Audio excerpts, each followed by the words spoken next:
You are the cap for whatever goes on in your store, in your company, in your district, in your household. However excited you are, what you believe is possible, whatever that threshold is.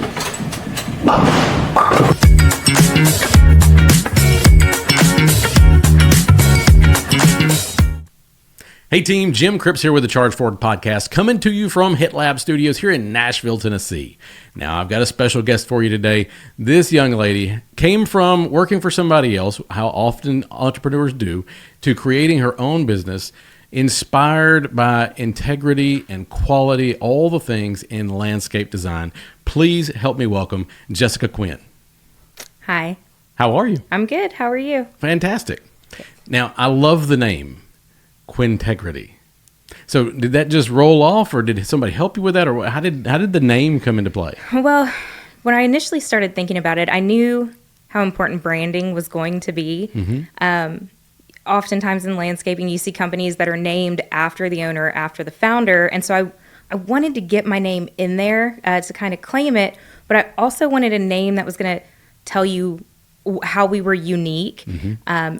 And my main focus on landscaping was integrity. I just really wanted to put out that I wanted to create gardens that were going to last and not be something that's pretty now and not later. So I was brainstorming on how do I get Quinn and integrity together. And I've always been a big fan of play on words. And so Quintegrity just came out, and I did bounce the idea off of a couple of friends, and I had a few of them that were like, Quintegrity is really cool. We like it. So I felt good about it. Well, and I love that you come to it from that perspective because, I think a lot of people wouldn't normally kind of associate the integrity that's required in order to really be great at landscape design. Right. Because there's a lot of people that call themselves landscapers, mm-hmm. And they very well may landscape. Correct. But are they building the right landscape for that particular client to allow their property to complement them or them to complement their property? Right. And that's pretty much how I started out is, being interested in plants. You drive around and you notice people's gardens, you notice companies and entrances to facilities and kind of start noticing everything that they've got. And over time, I would notice a trend where, especially with like new builds, contractors, mm-hmm. Great at what they do, but their forte is not plants. And so I would see where they would have like big trees on the corner of the house that's 6 foot tall and 4 foot wide. But I know that tree is going to get 15, 20 feet wide, and it's only 2 or 3 feet off the corner of the house. So I wanted to be able to create gardens that were beautiful, but that were going to stay beautiful over the life of these plants and not just for a season. So that's kind of where I decided like this was my niche in the world, basically. Yeah, and you came from a nursery, is that right? That's right. I was working for a wholesale nursery in the Nashville area, which is the base for my plant education, mm-hmm. really. Well, and I think that's the importance of how a landscape either complements or takes away from the property. What the end game is for the person owning the property, because there's variable levels of maintenance and upkeep, how self-sustaining it is, all those things that really need to play a factor. And the designer needs to know that mm-hmm. in order to be able to design the space that really fits their life, as opposed to becomes this liability. Yeah, that's correct. As many times as I've worked with clients, I've never had a client ask for a high maintenance garden before.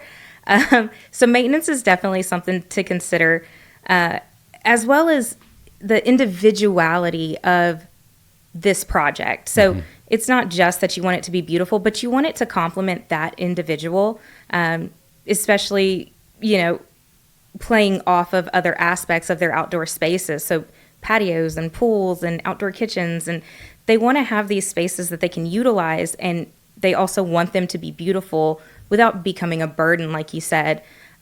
So there are many aspects at looking at it. Do you want to have spaces that you're going to be able to utilize in the winter, like fire pits and stuff? Because mm-hmm. if so, you want to make sure you have a good blend of evergreens and flowering plants, so that when you go out to enjoy your fire pit in the winter, doesn't just look like a dead landscape of twigs.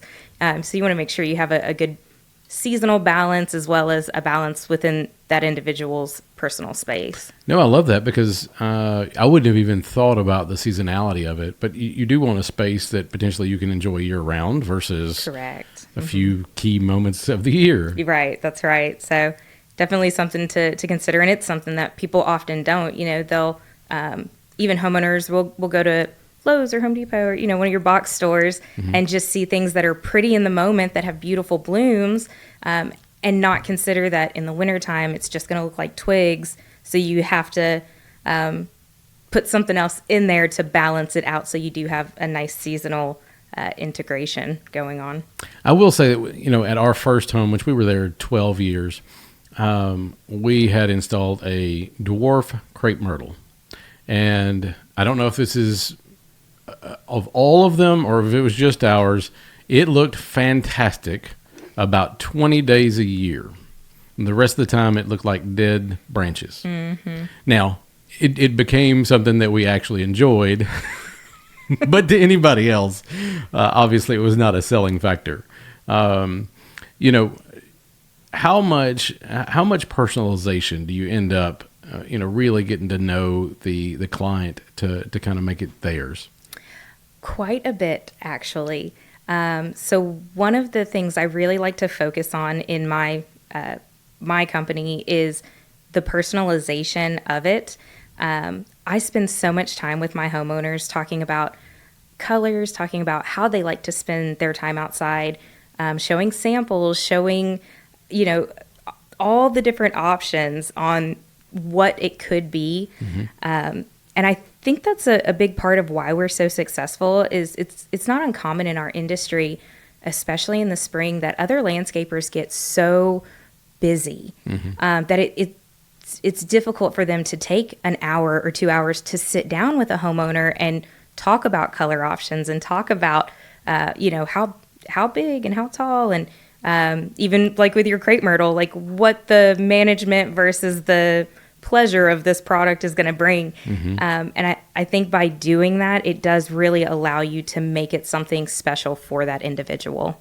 Yeah. And, you're very successful now and working on some big projects. Would you call yourself a boutique shop, or I guess how would you describe the way you kind of see yourself in the space? So I wouldn't necessarily call it boutique. It is a specialty though. Mm-hmm. So many of your landscaping companies can get in there and produce quality gardens that are going to be beautiful, but are they personal? Is it, are you getting those colors that the client's going to like? And are you getting the colors for spring that will turn, when the spring bloomers are done, then your summer bloomers are coming up, so that throughout the entire year, the space is enjoyable for that homeowner. Mm-hmm. And then, looking at other aspects of it, so your patios and the patterns that are being laid out and the colors and, accents for your walls, or your caps and your wall blocks going to be complementary colors to the house that's existing and to the colors of the blooms. And so sitting and kind of going through all of those little details with the homeowner, it's time consuming. And for a lot of people who aren't interested in design, it may not be worth it, mm-hmm. but it is those little details of everything complementing each other together that produces these really picturesque products that make your homeowners really want to enjoy it. And almost, when they're in their home and they see it out of the window, it calls them out into it. And so that's really the reward for me, is to be able to create spaces like that for people. Yeah. And I don't know if this is something you do or not, but this is kind of the thought in my head, because so I got wild and crazy and decided to be my own contractor. Mm-hmm. So in 2019, so literally 5 years ago this week, I think it was 5 years. No, 6 years ago this week. Whew, time flies. 6 years ago this week, I started digging the hole. So I was so intent that I could do this thing that I went and bought the bulldozer instead of paying somebody else to do it. Mm-hmm. And that's how I built the house. I mean, I was the contractor. I was, all the things. Now, I overbuilt like crazy. I overbuilt to the point where the local fire inspector was like, "Can I bring people to show them your house?" And I was like, "What?" And he goes, people don't build houses like this anymore.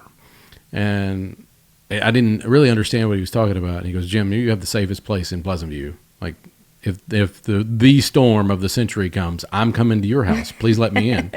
So I was like, yeah, absolutely. But it was really, I overbuilt, probably in some areas that I wasted some money, but it was one of those things where I wanted to err on the side of I overbuilt versus underbuilt. Sure. And that meant that I ended up with no landscaping budget. So whereas I was planning on spending a pretty significant landscaping budget, I just did virtually nothing. And then it's like, okay, we're going to do this in stages. Do you ever do like a master plan that, is like, okay, and then we can build it out in stages, or how does that play? Am I just a rarity? Absolutely, I do. And it's probably more often than you'd think. Okay. So I think people are really prone to dreaming big, right? And it's not uncommon to meet with homeowners who go, eventually I'm going to have a pool. Eventually I'm going to do a water feature and a fire pit. And I tell them all the time, let's go ahead and get it on the design. I mean, if we're already going to pay for, a design, let's get it all planned out so that whenever you are ready for that pool, we know that we've made space for it. We know where it's going to go. You own these design plans. You'll be able to take them and go meet a pool contractor and go, hey, we've already got planned out what we want, and that aspect is done. So it's going to bring you that much closer to that phase 2, phase 3, phase 4. And you're already going to have, phase 1 and 2 are going to be set up complementary to 3 and 4 and 5. So you'll know exactly where that pool's going to go, exactly what shape it's going to be. And you've been able to accomplish your first phases knowing that it's sound for the continuation of the project. And we don't have to go back and undo some of the things that we've already done. Yeah. So it's something I always encourage people when they mention, like, oh, later on, one day we'll do this. Let's go ahead and dream it now. Let's go ahead and get it into the plan now. Yeah, no, that's fantastic. One of the things that I see as maybe it's short-sightful or something, and you kind of touched on it a little bit, is, you've got these contractors, not maliciously, but they want to sell the house. Yeah. So they put in maybe some features that are not long-lasting, and that they're going to be too big. They're going to cover up the house. They're going to, in my head, I'll go all the way to, they're going to disrupt the foundation because they put the wrong products in, but it was to make it look good today. And I think consumers make that mistake too, because they're like, no, we want landscaping, so we want it to look the way it's supposed to look. And the reality is you need to actually plan out a couple of years for things to mature and really get to where they're going to be. Yeah, that is absolutely true. And I think for your contractors, it's definitely not malicious, but you can't be a master of everything, right? If home building is your forte, it's home building. It's not landscaping. It's not interior design. So these guys are just trying to, finish their product and put it on the market. And you do almost want to keep it neutral. There's a reason contractors don't paint the interiors bright red, because they want to keep it neutral so those homeowners can come in and make it their own. It's the same with landscaping. Not uncommon where I've seen people move into a new build and I'll just stop by and drop my card and go, hey, this tree wasn't planted long ago. It shouldn't be there. Let's move it before it roots in. Like you said, protect the foundation. We'll get it out of here and we can move it safely where we can put it, on the corner and it can grow to its full potential, and get something else in here that's going to be, more conducive for your home. Yeah. Now, I know you work with a lot of other subcontractors and that type of thing. One of the things that actually I was introduced to you by Jason Lewis. So shout out to Jason Lewis over at LG Landscaping Services.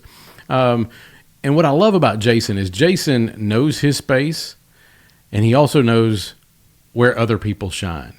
And so, he shared with me, he's like, hey, because I had a couple trees that I needed taken down. I hate taking down trees. I want every tree that was ever there to stay alive. And then silly things happen, like a delivery vehicle decided to let their trailer hit the one tree directly in front of the house, and it killed it. So that one had to come down the driveway, inadvertently damaged a couple just because of the root systems underneath and that kind of stuff.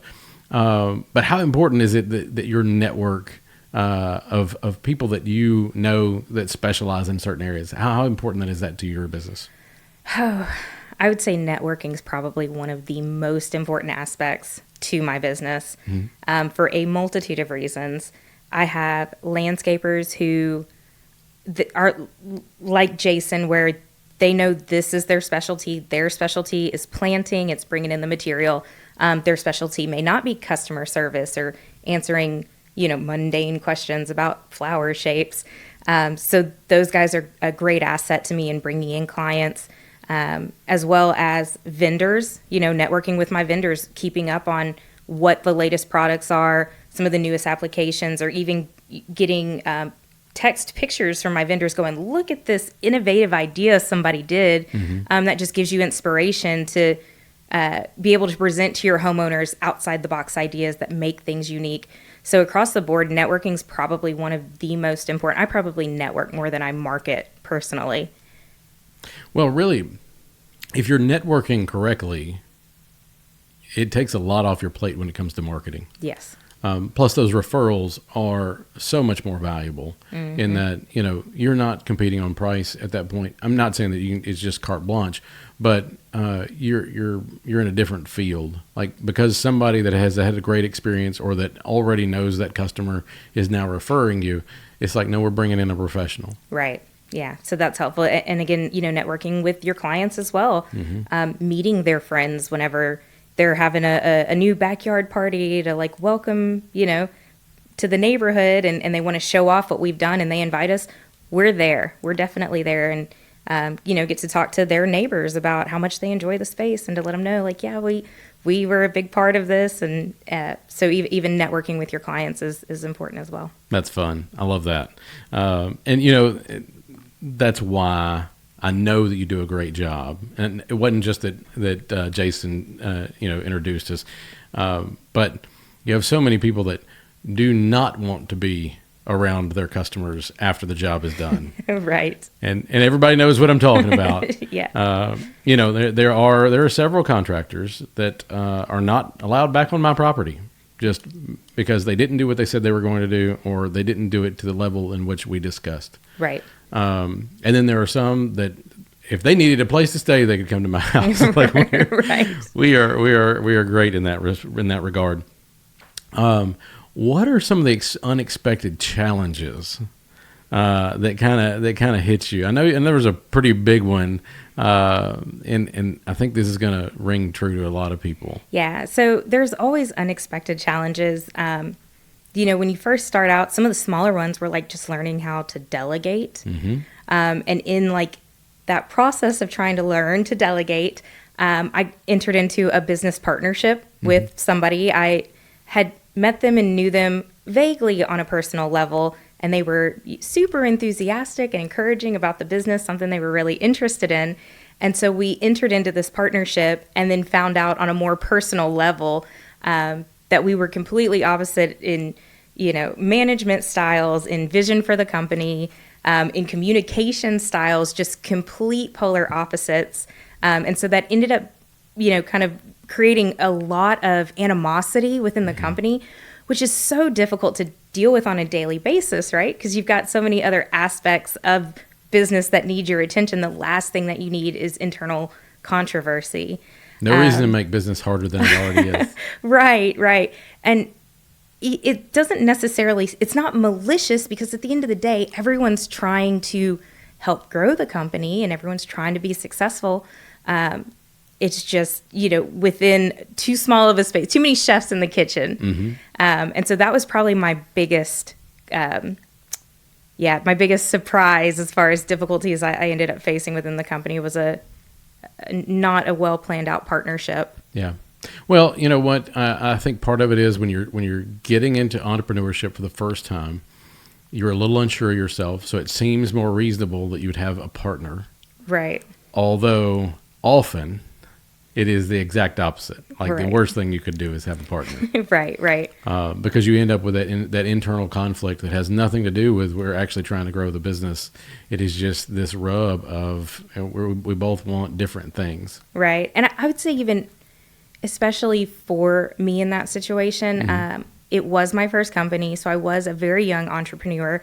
And so I chose a partner who had been in business before, so there's also that sense of like, this individual is going to know more. He's going to have, a better skill set. And so when it does come to conflict, you start to question yourself, like, should I give in and go this direction because he is more experienced versus maintaining true to what I had set out to achieve. Yeah. So there was a little internal struggle as well as external struggle with that. Now, was the name Quintegrity from the beginning? It was, yep. Okay. So, if you think about it, that's even more of a struggle because if that person has a different core set of values, especially on how to run the business, and your name's on it, then that's a tough one to swallow too. Yeah. And that was definitely something I know I reflected on quite a bit during that interaction. Yeah. And so when you got ready to dissolve things, how did that go? As well as it could. You don't think it was. I don't believe he had come in maliciously, and so I didn't want to maliciously end things. So it's kind of you enter into negotiation about what is it that you need or want to feel like you haven't been taken advantage of, you haven't lost too much there, and then vice versa. And I think approaching it that way was probably the best option. Obviously, it could have just gotten really frustrated and been like, just get out of here, But that's not going to solve anything. So you do want to end it on good terms and make sure that everyone feels like they were treated fairly and that they were appreciated for their contributions. So I feel like in ending it, we did a pretty good job in making sure that everyone felt like they were fairly treated. Yeah, and I think that's the best way to go at it. And from somebody who has dissolved a partnership before, and that's really what the spirit of way we tried to approach it, and just say, look, nobody's mad. It's Right. just things changed, and so I had a partner that in a business that, we were both going to be all in, and then they got another big role somewhere else. And so it was just this kind of thing that drug along, and then it started to kind of round the corner. It was like, okay, well, if I'm going to be the one in it working every day, then it needs to be mine. Right. And so it was like, hey, how do we dissolve this? Yeah. Nobody's mad. Things changed. It's all good. But in order to pour into it, it needs to be mine. Or it needs to be theirs, whoever that factor is. Yeah, I think it took a fair amount of self-reflecting as well, being like a younger or a newer entrepreneur, to learn how to differentiate the relationships between like personal relationships and business relationships. Sure. Because at first, these partnerships almost feel like friendships, like it would be a personal thing. And at the end of the day, it's not personal. It is just business. And so you have to kind of approach it in that way. Absolutely. Yeah. Absolutely. And so a lot of what I do is business coaching, and, I'm in that same space. If somebody is, not everybody's ready to grow. Right. And so sometimes we run into that, and, I get pushback on, we're not going to do that. Well, why are we not going to do that? Well, because we've never done that. Well, that's why you hire a coach. And, you get several of those in a row, and it's like, okay, if you're not ready, it's not the end of the world. Right. You're just not ready yet. Right. And that's okay. Yeah. But when you find somebody that is ready, it's fantastic. One of the other things that I do is I help people exit their businesses. And a lot of times, especially with doctors or things like doctors, dentists, that kind of stuff, where, they really kind of own their job. They haven't grown enough to have people that work for them. Sometimes they're just disenchanted with that part of the business. They got into it because they wanted to help people with X, right. And now they end up they're neck deep in the business all day, every day, and it consumes them. Yeah. But the most fun is when we get them ready to package up and sell, and they fall back in love with the business because now we get it running right. And it's like, oh, well, this is fun again. So that's my most fun. And so, I would encourage you, as you kind of walk through that, is always be running the business as if you were about to sell it. Okay. So think about it like a house. So, some people will do the landscape right before they sell it because they're like, ooh, we want it to look good for the new owners. Right. Well, why not enjoy that yourself? or they repaint the house because they're like, oh, we need to get it repainted before we get the clutter out and repaint it so it looks great for the pictures. Well, then they realize why they love the house again. Right. I think that's great advice. So I'm always interested to hear other people's points of view on different aspects of it. So that's great advice. I'll definitely remember that one. Yeah. Well, a really simple one is creating what I call the business Bible. And that is you literally having everything, every person that you work with, all the way down to if the toilet in the office quits working, who do you call? And Plumber. The plumber, but which one? Oh. What's his name? What's his phone number? Like, do we already have a business relationship with him? Is it on a card? Do they bill us? Like all those things. Right. So that if somebody walked in tomorrow, they could run that business. And you're really kind of protecting the people that you love with that too. So I have a friend that his father-in-law just recently passed. It was completely unexpected, and he had 35 employees, ran a tire shop, Oh, wow. and all the commission structures, all the ways that the business ran was completely in his head. Oh, yeah. And so everybody was lost. And so it gives you a boundary, Mm-hmm. but two, it means that, if you've got a spouse or if you've got kids or whatever, like that is not a liability, that's an asset because we could continue to run it. Yeah. Yeah. One of my old bosses, and in fact, she taught me the majority of what I know in plant knowledge. She was a very useful asset in that aspect. Is she operated the office for this wholesale tree farm, and she would constantly say to everyone, like, make sure the process is in place so we know what to do if you're gone tomorrow. And she would say that all of the time.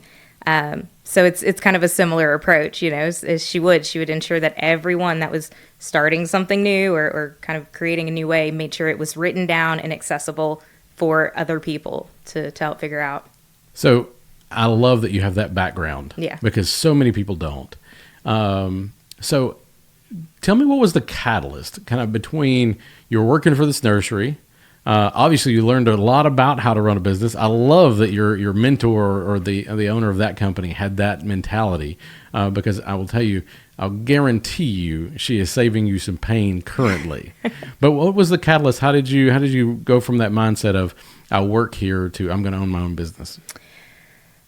Well, when you work for somebody else, you get stuck in processes, right? It's almost like it's mundane. You do the same thing every day, all day, every day. And I remembered I had asked for some advancement within that company several times, not necessarily to make more money, but to be cross-trained. Like I wanted to learn more things.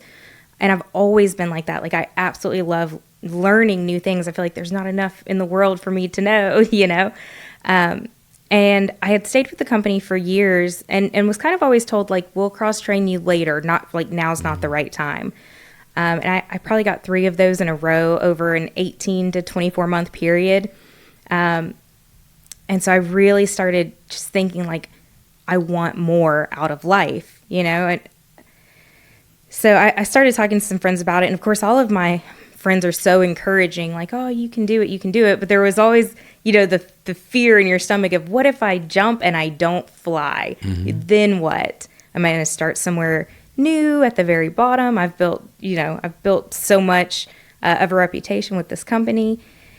And then COVID hit. And COVID really was a catalyst for me. So much of the company's culture changed with COVID. So much of the world changed with COVID and people individually. But I just found myself in the middle of this company. I was so unhappy. We've got COVID protocols as far as the eye can see. And something just dawned on me one day. I was talking to some clients who own these landscape companies.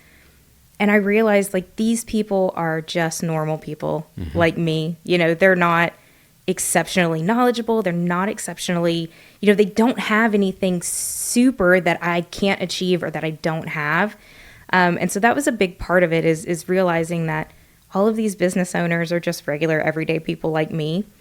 And then there was this defining moment where I had talked to my old boss about it and was mentioning that I wasn't super happy and I wasn't sure what I was going to do. And she told me this story about how she had helped build this company, and all the work that she'd put into it. And she'd given 15 years of her life to help build this company. And it was a great story, but all I could hear was that she had spent a quarter of her life building someone else's dream. Mm-hmm. And I didn't want that for me. If I'm going to put another 20, 30 years into working, I want to work on my own thing. And so I know that she went into that conversation well-intended. And personally, I felt like it was a great conversation. May have not gotten her the result that she was hoping for. But that was the moment where I realized, like, if I'm going to be working for all these years, I want to work on my own project and not somebody else's. What a gift she gave you. Yeah. What an amazing gift. Yeah. And I do think that you have to look back on your time there as a catalyst. It was a learning place in order to get where you wanted to go. And I really do think that there's, it's part of a bigger plan. If they had given you the advancement, if they had, nurtured your desire to learn, which that's the reason a lot of people leave their roles, is they don't feel like they're growing. Right. If they'd have done those things, you'd still be there. Yeah. And so you needed that pain. Mm-hmm. You needed to experience that. And the pain had to get enough so that you saw your future didn't include that. Right. And I went through, mine was, I don't want to say it was that similar to hers. Time-wise, it was. I was at a company, and wonderful experience. I grew a company from $6 million to a little over $100 million over the course of 4,321 days. So I know exactly down to the day how long I was there. And I've looked at it as it was like 4, 3, 2, 1, go. But it also gave me some of the tools and some of the experiences and some of the confidence that it took in order to become who I'm supposed to become. Yeah. And so you had to get that experience there with the landscaping, understanding your potential customers, understanding the other vendors, understanding obviously the trees, the plants, mm-hmm. the products. So it gave you a good basis to go and do Quintegrity. Yeah, absolutely. I wouldn't be where I am today without that base. When I first started working there, I didn't know anything about plants. Average knowledge. I could point out a rose. Right. But I spent so much of especially the early years, Googling plant information for clients. Customers would call in and go, well, what does this do? And what color is it? And it was one of those let me Google it for you moments, mm-hmm. Yeah. But over time, you start to retain that information, especially having an interest in it. Anything you're interested in, you're going to learn faster than anything else. Oh, yeah. So yeah, just gaining that knowledge and seeing how other landscapers work and how people within the industry move. And I was even lucky enough there to get a little extra education on plant procurement and the logistics of moving stuff and mm-hmm. where to find them. And so when I did start my company, I had a really great foundation to start on. So definitely lucky for that. That's fantastic. Using that experience to get where you needed to go. Mm-hmm. Now, how did you even come about the job there? So I moved to Nashville on a whim.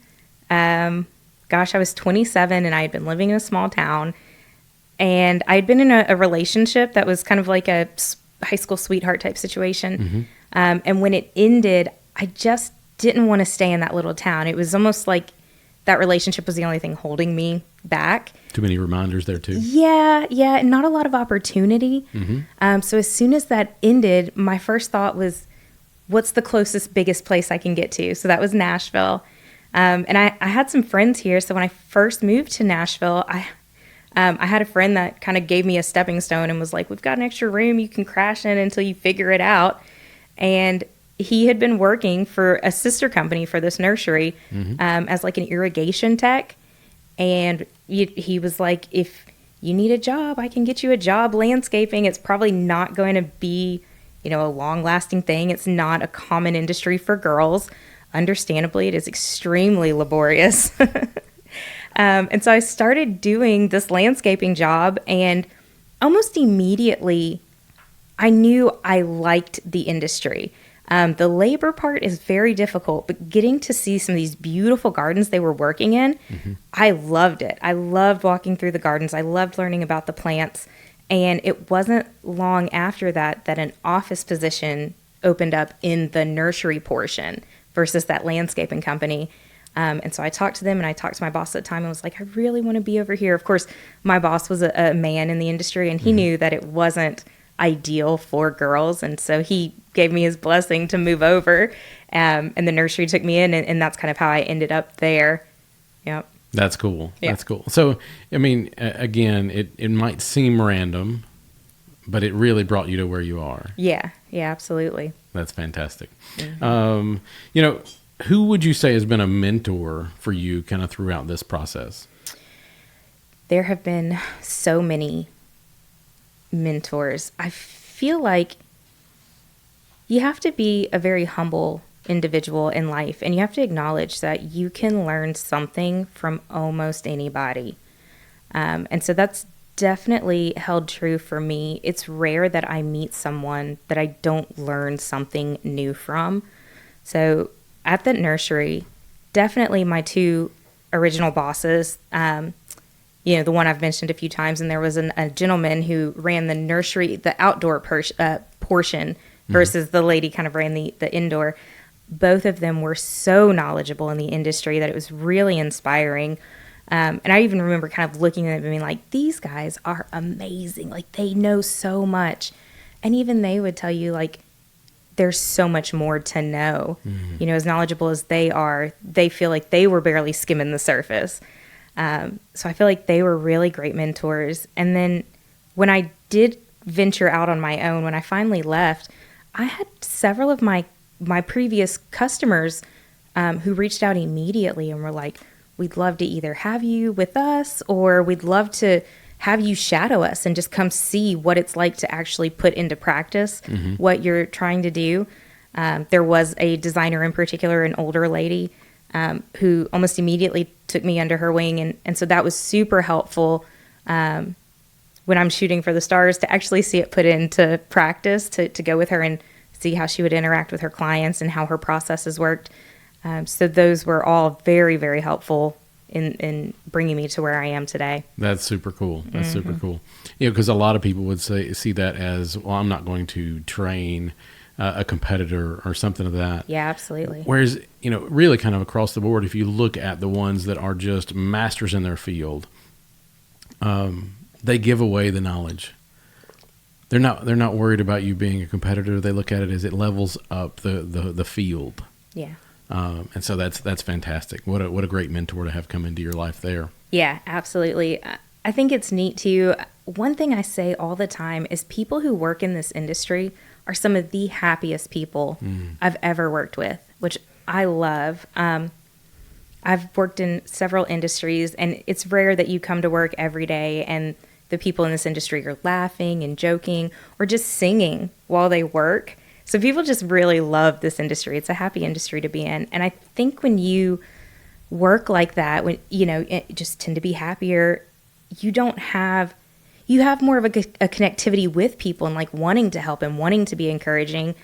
And when you love the industry, I think you want to make sure that there's generations coming up behind you of younger people that are going to share the same values you have within the industry and want to do a good job and create, kind of continue the legacy of this industry. Yeah. So.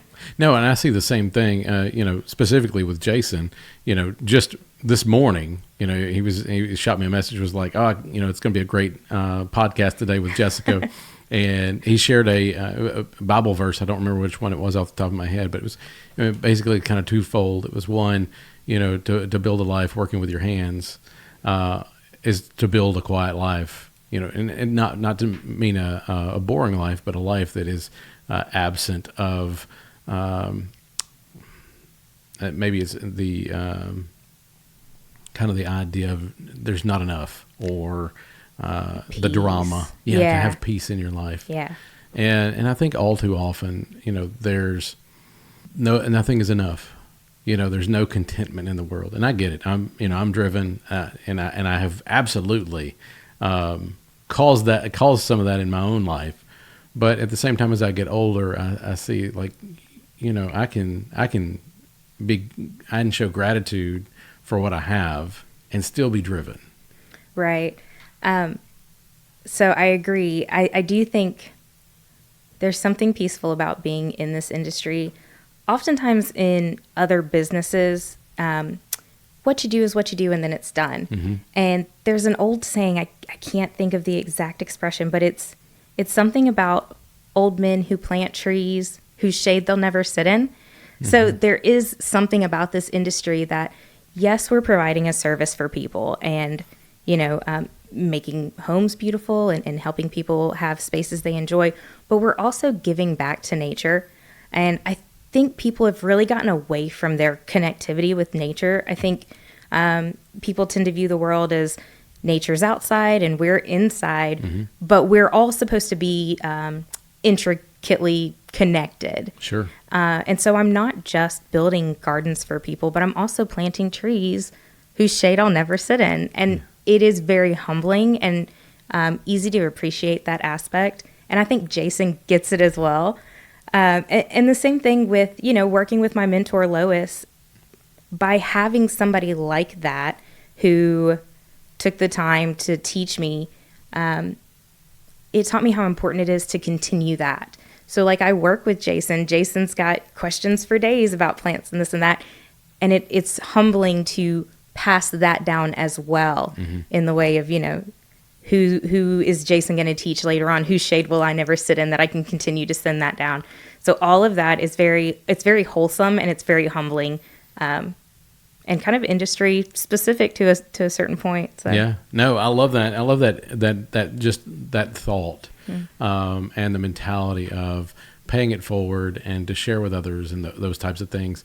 I kind of look at that same saying, and a lot of times I think of it in a different way, in that how you lead people or how you pour into people, or how you teach people to take care of their finances. So obviously starting a business, branching out onto your own and that type of thing. Have you always been a steward of money, or how have you grown up to taking care of the finances? Not at all. So I have a younger brother. He and I have kind of been joking for the last few years now that we're changing the course of our family history. Oh yeah. My mom started out as a single mother of 4 by the time she was 24 years old. Oh my goodness. And it was tough growing up. She didn't have a financial education. Mm-hmm. And I even remember moments in childhood where maybe she got a little extra back on her income tax return that she wasn't expecting. And her initial reaction was, let's go to the beach. Let's have a beach day. Let's go to the mall. Let's spend it. Mm-hmm. And that was the only education in finances I had ever had. And so as I started learning about business, because obviously you get into it with the idea of, I want to plant trees, mm-hmm. but then you learn there's more to business and you start going through business education. It was very enlightening to learn that relationship with money is a real thing, mm-hmm. and that people have different relationships with money. So I started my business. I started learning about investments and how to make your money work for you. And, mm-hmm. It's something that as soon as I learned, I was so taken back by this secret world that I didn't know anything about that I had to immediately start sharing it with like the people I loved. I'm talking mm-hmm. to my brother. I'm talking to my friends. Like, did you know this? Did you know this existed? And they've started getting on board too. So since I started my company, my brother has actually left and he has started his own company as well. He's a general contractor. Fantastic. In what area? Where's he at? He is in Knoxville, Tennessee, and he's kind of monopolized on that area a little bit. There's not a lot of general contractors in that area like we have here in Nashville. It's not so saturated. So you want to give him a shout out? Yeah, his company is Quinn Building Company, and he is in the Knoxville area. And he and his wife actually just got approved and are under contract purchasing their very first home right now. So nice. Super excited for him. Obviously home ownership was nothing we'd ever experience growing up. My mom never owned her own home. But I know even now she has started beginning to delve into investing in her future and her retirement as well. So just very interesting to see the tides turn for my family in the aspect of money. And That's fantastic. Yeah. And you're kind of the catalyst for that. I am, but wouldn't be here if it wasn't for the people who had pushed me along the way as well. So Sure. Yeah. Well, that's one of the reasons I have a bone to pick with the saying of self-made, because none of us are self-made. Like, we are all either we learned from the person doing it wrong, or we learned from the person doing it right, all the way along the way, and it helps us become who we are today. And so for somebody to say that they're self-made unless they were in a cave somewhere and was not raised around people, Right. there's no place for being self-made. But what a wonderful thing to be the catalyst for your entire family, believing that something else is possible. That's fantastic. Yeah, thank you. I'm super excited. Yeah. And changing the family tree. That's fantastic. So, I know that a lot of your business is on referrals. What do you see as some tips, or I don't want to say tricks because that's not the right word, best practices that somebody out there maybe that is starting a business right now can put in place and really kind of help foster that referral network or that referral relationship? Yeah, so, customer service is probably one of the most underrated aspects of business. Customer service is one of the very most important things for me, and I'd say for many businesses. And that really comes down to prioritizing your customer and their needs, not rushing through the process, taking time with them and making yourself available, obviously within reason. You're not going to be on the phone with your customer at 2:00 in the morning, but making yourself available so that you can answer questions, making sure you have material so that you can help the client visualize what you're talking about and to show them that you understand what they're talking about. I think those are probably the most important aspects to it, because at the end of the day, even if you create a beautiful product, if your client calls you and calls you and calls you and you don't answer and you don't return their call, they're not going to enjoy that experience. And that's everything, is the customer's experience, how important they felt to you, how listened to they felt. And so I would say really just slow it down. Even though you know so much about this industry, listen to them and address their concerns. Don't blow them off, which I see all the time. And just make your customer feel important. Well, and one way I look at it is, we are in this self-checkout world, which I absolutely detest. And those of you that know me know that I do not use self-checkout. I've left my entire buggy places before, and I don't like that. But at the same time, the minimum that I'm willing to accept from somebody is that they take my money from me. Right. And I think there's such a space to be the opposite of that, to be the full service, to answer your phone, to take care of the customer. And because they've just been trained to expect less and expect less and expect less. And if you give them that full service experience, well, then it's like, it's like the water's parted and, oh my gosh, look at this. Right. And at the same time, they pay for that. Right. You're not going to get the bargain and basement value or price and get that type of experience. But I do love that, what you're providing is an upper level experience that is taking care of the client. It's telling the real thing, meaning you're not making them happy with what it's going to look like day one. Not that it doesn't look bad, but, really planning for the future and it being something they can be proud of.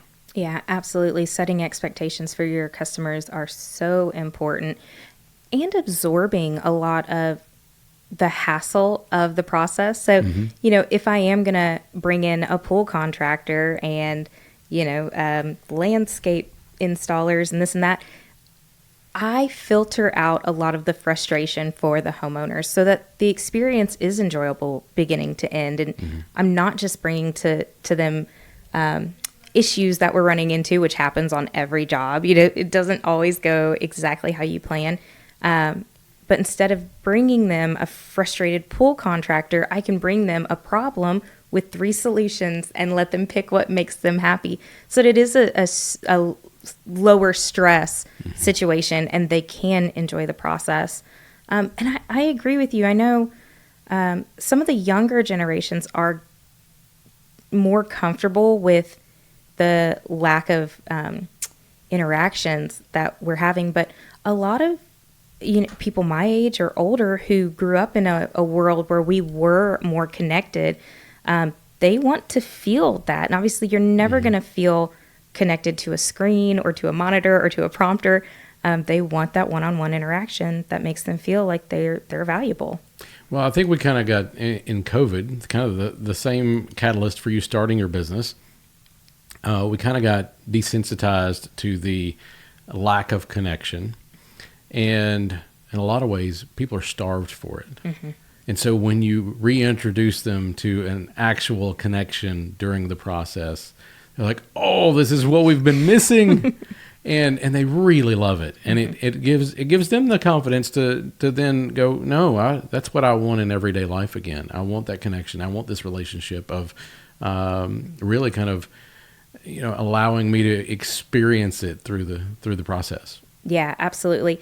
And that's just another perk of the industry. One of the things we do is we create these spaces for these homeowners to go out and enjoy, but we also create spaces for them to entertain. Mm-hmm. We give them spaces where they can invite friends over. I did one not too long ago in a backyard that had a really nice fire pit. And since then, I know that these homeowners have started doing it's like once a week or once a month. Anyway, they get together with all of their neighbors and they come sit around the fire pit, have a glass of wine, and just interact with people, mm-hmm. talk about whatever's on everyone's mind.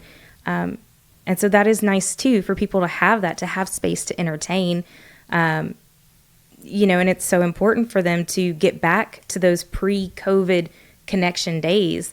And I think a lot of times people miss that more than they realize. And it's not until you do it that you kind of sit there and think about it and go, wow, that was really enjoyable. Yeah. And how unfortunate that just is. I really do think in the long run, this is ugly for me to say, but I'm going to go ahead and say it. I do think that it would decrease lifespan, because one of the things that we know is after employment, as people retire, one of the biggest negatives is a lot of people don't have a large enough social network in order to facilitate a happy life post-employment. And what a shame that we've allowed this thing that happened in 2020 to continue to carry over and continue to keep us apart just because we got used to it. Mm-hmm. Absolutely. And so I would encourage everybody out there, get used to being around people again. Please get used to being around people. Those that you love, those that you don't know if you like them or not, invite them over and try it out. Yeah, I agree. I would definitely encourage people to do something controversial, break the chain. That's right. Absolutely. Well, that's a great segue to a section that we call Things We Think But Do Not Say. Okay. And so, looking for something a little controversial. Maybe it's a truth that you think a lot of people kind of skim over when they should really say the real thing. Not looking to get anybody canceled here, but what's something you think fits that mold? I can think of all kinds of controversial things to say. Right. So I would say, if we're talking about business in general, mm-hmm. I think people prioritize profits over everything else mm-hmm. a little too often. I think there's a lot of other aspects that are equally as important. Customer service being one of them. If you're solely focused on profits and you allow other aspects of your business to slip, you might be very profitable for a few years, but eventually you're going to lose the interest of customers. Customers aren't going to be interested in paying a lot of money to not feel important or to not be treated well. So I think that's definitely something.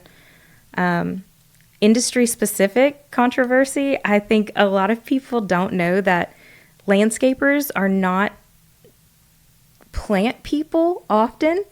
So I think it's common that I hear homeowners say, I've hired these maintenance guys and my gardens look terrible. What is happening? Mm-hmm. And I joke with them and tell them it's kind of like you hired a babysitter to deliver a baby. Mm-hmm. It's not the same thing. Yeah, you need a doctor, you need a specialist.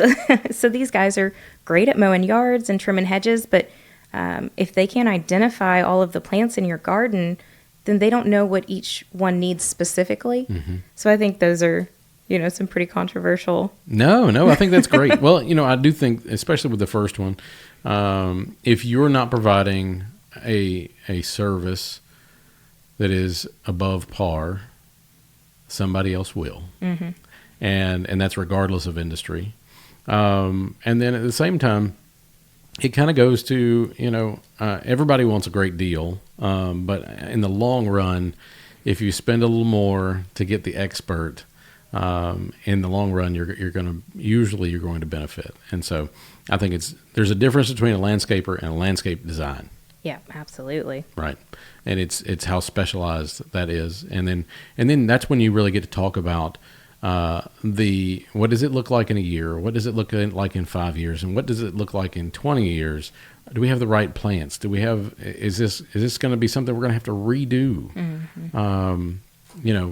You might save 30% today, but you're redoing it in 5 years. Or now it's become a problem. You get ready to sell the property and they're like, well, that's a train wreck. Right. And so now it's detracting. And to have a tree cut down, oh my gosh. The whole, and again, I'm against cutting down trees for the most part, but to have a tree taken down that is a problem, the expense, whether we're talking about the guy that's cutting it, the guy that's cutting it up and hauling it, getting rid of the stump, now we're putting back grass. I mean, it is laborious, and just spend a little more time and effort on the front end. Yeah, absolutely. And you're talking about cutting down one tree. Mm-hmm. I have seen countless situations where people have come in with a particular evergreen mm-hmm. and planting rows of them all the way down the property line for screening. Mm-hmm. And they wanted that instant gratification, so they planted them touching when they were 6 feet tall, not realizing these things are going to get 20 feet. And so now they have rows of trees that are green in the middle and dead where they're touching and just mm-hmm. striped all the way down the property. And then you're looking at having to remove 20 trees, mm-hmm. And the expense that incurs is just unbelievable. Yeah, and it goes by fast. So I would encourage people, don't do the instant gratification. My next door neighbor was a landscaper at a point, and he planted 4 or 5 modest-sized trees along the berm between us. And I was like, 2 years from then, and now it's filled in, and I have to intentionally go see my neighbor because we can't see each other, which is fine. I mean, I'm not upset by that, but how quick that time went past. Mm-hmm. Yeah, it happens faster than you think it does. Mm-hmm. Absolutely. So, there's a lot of different paths that somebody can take in business. They're working for somebody right now, and either they're not growing, they're not getting cross-trained. They've just got that itch. What advice would you give to somebody out there that is, maybe they're in the industry they want to be in, maybe they're not, but they're afraid of taking that leap? So there's no guarantees to success. Mm-hmm. And I think that's important. I've had so many people ask me since I've started my business, people that are kind of in that same situation. They work in this industry and they want to start their own thing, but how do I guarantee I'm going to have customers? I get that question all the time. And I have to tell them there is no guarantee. Mm-hmm. There's no guarantee. But if you are ambitious, if you're willing to work hard, that'll get you half the way there. The other half is educating yourself. You have to learn what it's like to own a business. You have to learn what it takes to market and how to get those jobs. And if you can put those 3 things together, ambition, the ability to work hard, and the interest in learning and educating yourself, it's highly unlikely that you will fail. Mm-hmm. Believe in yourself. If you don't, nobody else is going to believe in you. That's right. So, I think those are the main things is you have to believe in yourself. You have to educate yourself, and you just have to try. And the very worst case scenario is if you try and you don't make it, you've learned from it, and you can try again later. But if you never try, you might find yourself regretting it one day. Yeah. You being older and thinking about all of the things I should have done, I should have tried, and I didn't because of fear. Don't let fear rule your life, or I feel like you will absolutely regret that. Absolutely. Well, you've got to lean into that confidence. Confidence is a learned skill, and you've got to get better at it. And you do that by focusing on the times that you won. But you're not going to win every time. And so, shout out to Nick and Ethan Hyder, because their conversation, father and son, there is: did we learn today, or did we win today? And there will be a lot of days that you learned instead of winning, but the goal is to continue to get better every single day. Yeah. Nobody remembers how many failures that Thomas Edison had, but they know that he's the one reason we're sitting here in the light, right. Obviously. Now, one of the things that we often ask is, what about health? So I know you're dealing with the health of the outdoors, the health of plants and those types of things, and a healthy space for people to live and enjoy, possibly to even foster relationships with their neighbors and friends. But what about you personally for your health? How big a focus is that in your life? So health is actually a very big focus for me. And even more so now, I made the mistake of not respecting my limitations, and I tore my ACL and my meniscus recently planting trees. So I think being self-aware is probably the most important part of your health, is you sitting and reflecting and asking yourself, am I getting enough sleep? Am I taking care of myself? And I think it's so easy for people to get off track with their health, more so now than in some of the previous generations, because of our food. Food is so highly processed. And I think when you're on the go, it's easy to pull into a fast food restaurant. It's easy to stop at Kroger and grab something that's super processed. But I think it's important for people to remember that food is your fuel, and you want to be fueling your body with really good quality. So I encourage everyone to prioritize whole foods for their body, and make sure they're drinking lots of water, and just being mindful of, their physical limitations, and not causing acute injury on top of, a slow, long process of fueling their body with super unhealthy, chemically based foods. So those are probably the big ones. Yeah, I couldn't agree more. And from somebody that, really spent 30 years neck deep in an unhealthy lifestyle, the older I get, the more important it is. And I would encourage everybody to get more serious about that earlier, especially in the whole foods department. Now, on your meniscus and your ACL, so what are you doing to rehab that? So I had a ACL replacement surgery recently. I was in physical therapy by day 2, and I was released to the gym by month 3. Now, I am free to go and work it out, but I've been told that the 3 to 6 month post-surgery period is when the majority of re-injury happens. So I am taking it slow and steady, but I'm in the gym at least 3 to 5 days a week.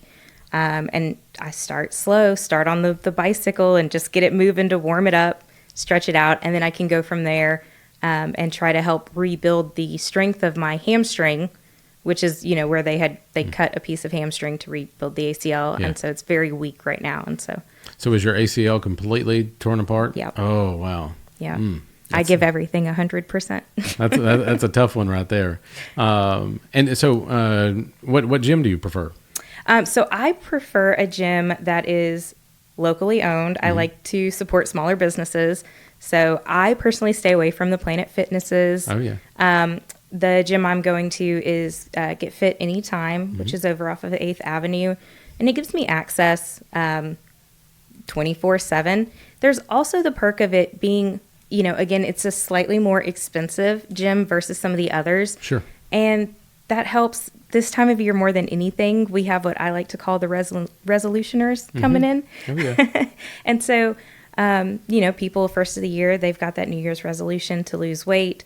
And so they're all going to flock to Planet Fitness, where $1 to start and $15 a month. And they're less likely to go to the gym that's $300 for a 6-month membership commitment.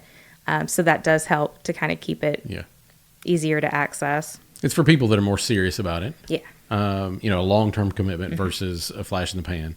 And, that's one of the things that we've got teed up here in January is a lot of the episodes are health focused, whether that's from a holistic or alternative medicine. I had both my knees done with stem cell therapy. Went from likely going to have double knee replacement in not too distant future to now they're in the best shape of my adult life, at least that I can remember. So there's a lot of different things that you can do out there in order to put your body back together or to be more healthy than we have been in past. So yeah, absolutely. Encourage everybody out there. Take control, be your own advocate when it comes to health. So we have a little bit of fun with this last section, and it is, so I'm a bowler. I don't even know that you know that. I have heard in passing. Okay. And mine is a bit odd in that I hold a Guinness World Record for bowling backwards. So only person on the planet to ever shoot 300 throwing the ball behind me. I am that guy. But one of the fun questions we have is if you had to put together a celebrity bowling event, you got to pick 4 team members to bowl with you. It could be anybody throughout history, alive or otherwise. But we're going to try to raise as much money as possible and have a great time with this bowling team. Who are you going to have on your team? Oh my gosh. So bowling is not my forte. Okay. So I wish I knew some really good bowlers to add to the team. Now keep in mind, we're not necessarily playing to win. Winning this one is by getting the most attention. Okay. Because we're raising money for charity. We're raising money for charity. Okay. Well, I definitely think I'm going to want to enjoy it. I would love to see Dave Chappelle on the team. Nobody said that before. I love it. Yeah. I think he'd be entertaining if nothing else. I'm trying to think of I'm a big history buff, so I'm trying to think who I'd want to talk to in history. Say we'll get Jesus on there. Okay, all right. So we got Dave Chappelle, Jesus. I love it. Let's get JFK on there. Okay. I think I'd really enjoy being able to just sit down and pick his brain for a little bit. Oh, people are showing up for that. Got one more. One more. I'm going to do a wild card. I would love to get a chance to meet and interact with Gene Wilder. Okay. So that would be my 4. It's a wild crew. I think Jesus will probably, end up teaching us all something in that mix. But that's right.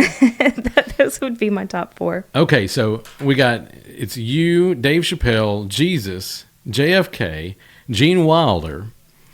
Who are you going to pick to commentate this event? Oh, wow. Colin Jost. Ooh, okay.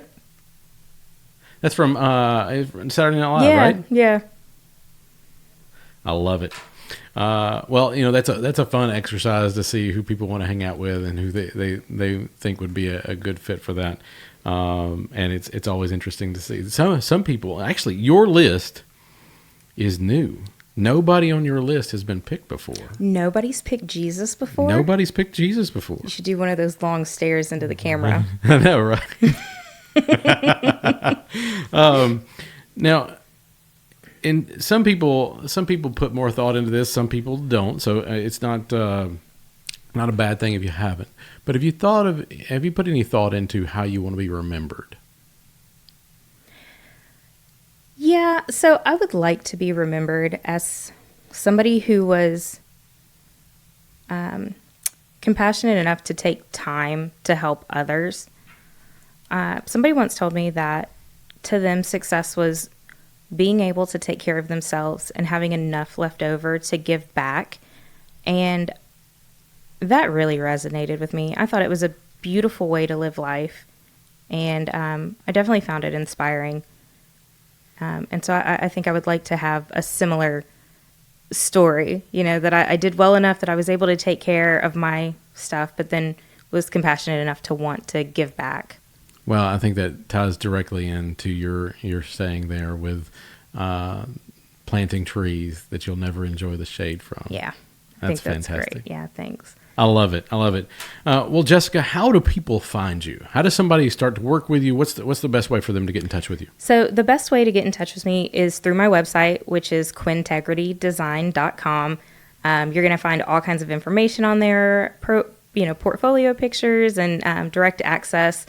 And then we've also got an Instagram page. I'm working on getting a Facebook page up and running.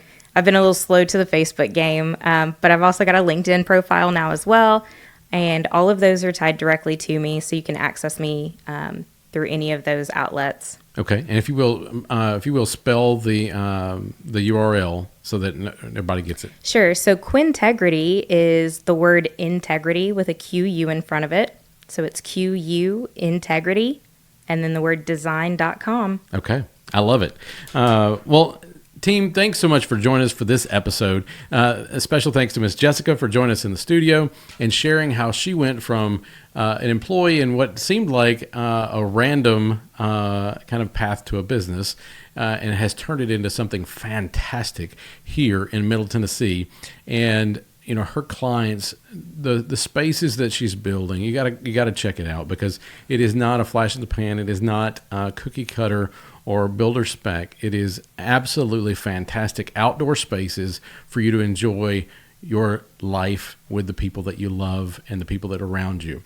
So check out Quintegrity for that landscape design. If you're looking for somebody to turn your space into that place that you will want to spend the rest of your life, absolutely connect with Miss Jessica.